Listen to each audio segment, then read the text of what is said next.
Hello, and on the gaming table today, we're taking a look at the table grid for Strength and Honor. Strength and Honor is the epic battles in an ancient world game from Mark Backhouse, and it is played on a table grid. So there are no measurement tools in this game. You don't use a ruler or a tape measure at all.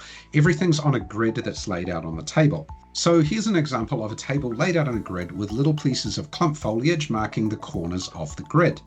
Now here I've not marked every grid, I've marked every second intersection. This means that there's a lot more squares on the table than it may seem. So a normal battle you might play on a 12 by 16 grid or a 16 by 10 grid, or a small battle might be on a 12 by 8.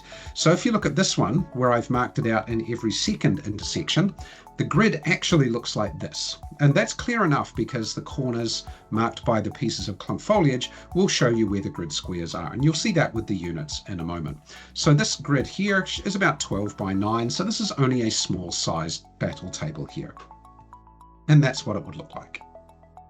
Now, terrain that's on the table fills a square. Regardless of the shape of the terrain, as long as it's in the square, it will fill the square. So here you can see we've got a little bit of forest here and also a hill. The hill is a little bit hard to see, but it's here. It's a little bit irregular shaped, but both of those things will fill the grid squares that they're in. So the forest is only filling a 1 by 1 square, whereas the hill at the bottom is filling 4 squares wide and 2 squares vertically. Now, units in the table take up 2 squares, and typically there's 6 to 12 units per side. So if we look at my table here, I've only got 4 units against 5 units. This is a pretty small game, but it's illustrative for how the units would fit into the grid squares. So you can see the Romans at the top with their legions and their auxilia taking up the front half of the 2 by 2 grids that are at the top of the table there, whereas the barbarians or the warbands at the bottom here are taking up similar spaces at the bottom part of the table.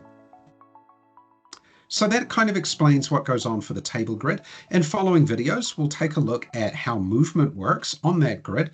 But for now, thanks for watching, and we'll see you again real soon.